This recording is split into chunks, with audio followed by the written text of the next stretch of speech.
RMS Titanic अपने समय में दुनिया का सबसे विशालकाय जहाज था।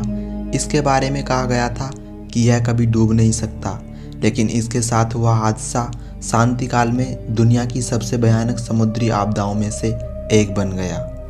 लेकिन इसमें भी कई रहस्य दफन हैं जो आपको पता नहीं होंगे, और इसके डूबने का कारण जानकर आप हैरान हो जाएंगे। इस जहाज़ के बारे में कुछ ऐसी बातें हैं जो आपसे छुपाई गई, जिसे जानने के बाद आपकी टाइटैनिक की तरफ से सोच ही बदल जाएगी। तो चलिए आज के इस वीडियो में जानते हैं कि वह कौन से कारण थे जिसकी वजह से टाइटैनिक अपनी पहली यात्रा में ही समुद्र की गहराइयों में दफन हो गया। आरएमएस टाइटैनिक को 20वीं सदी की शुरुआत में इंग्लैंड की जहाज़ बनाने वाली एक कंपनी व्हाइट स्टार लाइन ने बनाया था। जब टाइटैनिक का निर्माण किया गया था तो ये दावा किया गया था कि ये एक अनसिंकेबल शिप यानी कभी नहीं डूबने वाला जहाज़ है। टाइटैनिक उस समय संसार के सबसे अनुभवी इंजीनियरों के द्वारा बनाया गया था और इसके निर्माण में उस समय की सबसे उन्नत और प्रभावी तकनीक का इस्तेमाल किया गया था। 46,000 टन वजन, 882 फीट लंबाई, 92 फीट चौड़ाई और 175 फीट ऊंचाई वाला टाइटैनिक अपने समय का सबसे विशाल समुद्री जहाज़ था। इसकी विशालता का अंदाज़ा आप इसी बात से लगा सकते हैं कि 882 फीट लंबाई वाले जहाज़ को अगर सीधा खड़ा कर दिया जाए तो यह अपने समय की हर इमारत से ऊंचा होता। आकार में ये जहाज़ 3 फुटबॉल मैदान से भी बड़ा हुआ करता था। 20 मंजिल ऊंचाई जितने ऊंचे टाइटैनिक जहाज़ का निर्माण बहुत ही जोखिम भरा था। इसके निर्माण के दौरान 8 मजदूर गिरकर मारे गए, जबकि 246 मजदूर घायल हो गए थे। टाइटैनिक जहाज़ को बनाने का काम 31 मार्च 1909 में लगभग 3000 लोगों की टीम के द्वारा शुरू किया गया और सिर्फ 26 महीनों यानी 31 मार्च 1911 तक इसे पूरा बना दिया गया। लेकिन इसकी चिमनियाँ लगाने और डेकोरेशन का काम 1912 तक चलता रहा। उस समय टाइटैनिक के निर्माण की लागत $7.5 मिलियन आई थी। लेकिन अब वो दिन भी आया जब टाइटैनिक को अपने पहले सफ़र के लिए रवाना होना था। टाइटैनिक जहाज़ का रूट एकदम तय था। 10 अप्रैल 1912 को इंग्लैंड के साउथहैम्पटन से चलने के बाद, इससे पहले कि वो न्यूयॉर्क के दक्षिणी छोर में प्रवेश करे, उससे पहले फ्रांस के चेरबर्ग और आयरलैंड के क्वींसडाउन में रुकना था। लेकिन विधाता को शायद ये मंजूर नहीं था। 14 अप्रैल को 4 दिन में 375 मील यानी 600 किलोमीटर की यात्रा तय करके टाइटैनिक न्यूफाउंडलैंड पहुंचा था। इसके बाद वो काली रात आई जब जहाज़ के समय अनुसार रात को 11:40 पर जहाज़ ने एक बड़े से हिमखंड को टक्कर मार दी। टक्कर इतनी ज़ोरदार थी कि जहाज़ के पतवार की पत्तियां अंदर स्टारबोर्ड की तरफ आ गईं। इस दुर्घटना से 16 जलरोधी दरवाज़ों में से 5 दरवाजे समुद्र की तरफ खुल गए और जिसके कारण पानी तेजी से जहाज में आने लगा। अब समय बहुत कम बचा था। स्थिति को ज़्यादा बिगड़ते देख जीवन रक्षा नौकाओं को पानी में उतारने की प्रक्रिया शुरू की गई।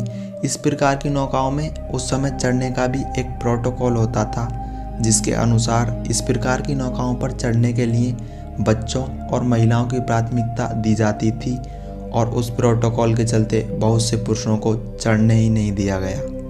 2:20 तक टाइटैनिक का एक भाग टूटकर पूरी तरह से पानी में समा गया। अब भी उसमें 1000 से ज़्यादा लोग सवार थे। हालांकि टाइटैनिक के डूबने के सिर्फ 2 घंटे के अंदर ही आरएमएस करपतिया नाम का एक दूसरा यात्री जहाज़ घटना वाली जगह पर पहुंच गया था, लेकिन वह सिर्फ 705 लोगों को ही बचा पाया था। जिस सागर में टाइटैनिक डूबा था उसके जल का तापमान लगभग -2 डिग्री सेंटीग्रेड था, जिसमें किसी साधारण इंसान का 20 मिनट से ज़्यादा जिंदा रहना नामुमकिन था। एक अनुमान के मुताबिक जहाज़ के डूबते वक्त चालक दल के अलावा उसमें 2224 यात्री सवार थे, जिसमें से 1500 से भी ज़्यादा लोगों की जान चली गई थी। इसमें लोगों की जान डूबने से नहीं बल्कि -2 डिग्री सेंटीग्रेड तापमान में जमने के कारण हुई थी। यहाँ तक कि बेलाफस्ट में हरलैंड एंड वोल्फ कंपनी द्वारा निर्मित इस जहाज़ के मुख्य वास्तुकार यानी आर्किटेक्ट थॉमस एंड्रूज और मुख्य संचालन अधिकारी एडवर्ड स्मिथ भी इस त्रासदी में डूब गए थे।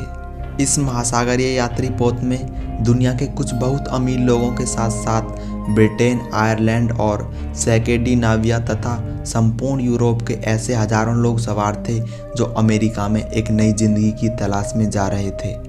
टाइटैनिक के डूबने के पीछे दूरबीन की कमी को भी बताया गया। दरअसल उन दिनों सोनार सिस्टम नहीं आया था। सोनार सिस्टम में एक प्रकार की ध्वनि तरंगें लगातार छोड़ी जाती हैं और जब वो तरंगें किसी वस्तु से टकराकर वापस आती हैं तो ये सिस्टम वस्तु का आकार और दूरी का सही पता कुछ किलोमीटर दूरी से ही कर लेता है।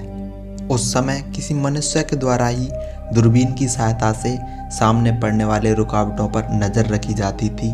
रात का समय होने के कारण वो हिमखंड साफ नज़र नहीं आया और यही कारण था कि वो हिमखंड तब नज़र आया जब जहाज हिमखंड से महज 100 से 200 मीटर की दूरी पर ही रह गया था। अगर शायद उस हिमखंड को कुछ किलोमीटर पहले ही देखा जाता तो शायद टाइटैनिक को इस दुर्घटना से बचाया जा सकता था। दरअसल अटलांटिक महासागर में ऐसे हिमखंड तैरते रहते हैं। इस जहाज़ के कप्तान एडवर्ड स्मिथ को जहाज़ के रास्ते में 6 बड़े हिमखंड की चेतावनी पहले ही दे दी गई थी और उनको जहाज़ के धीरे चलने के निर्देश भी दिए गए थे। लेकिन शायद एडवर्ड टाइटैनिक की प्रतिष्ठा में एक और रिकॉर्ड जोड़ना चाहते थे कि टाइटैनिक को सबसे विशालकाय और सबसे तेज़ जहाज़ होने का भी दर्जा दिलवाना चाहते थे। इसलिए वे हर हाल में न्यूयॉर्क जल्दी पहुंचना चाहते थे। अगर जहाज़ की स्पीड थोड़ी कम होती तो शायद हिमखंड से टकराने के बाद जहाज़ को काबू में लाया जा सकता था, पर गति ज़्यादा होने के कारण जहाज़ को जल्दी मोड़ा न जा सका और जहाज़ तेज़ी से हिमखंड में जा टकराया। और टाइटैनिक का यही पहला सफ़र ही पूरी दुनिया में उसका आखिरी सफ़र बनकर रह गया। टाइटैनिक के मलबे को खोजना वैज्ञानिकों के लिए हमेशा से ही एक रुचिकर विषय रहा था। अंततः इसके डूबने के लगभग 70 साल बाद 1985 में पहली बार उसका मलबा खोजा गया। अब भी उसका मलबा समुद्र की सतह पर पड़ा हुआ है। तो आज के लिए बस इतना ही। आपको ये वीडियो कैसा लगा हमें कमेंट करके ज़रूर बताएं। अगर आपको वीडियो अच्छा लगा हो तो प्लीज़ वीडियो को लाइक करें और अगर आप हमारे चैनल पर नए हैं तो प्लीज़ चैनल को सब्सक्राइब भी करें और साथ में बेल आइकन को भी प्रेस करें ताकि आप तक हमारी हर वीडियो का नोटिफिकेशन पहुंचता रहे। हम मिलते हैं आपसे नए वीडियो में, तब तक के लिए नमस्कार।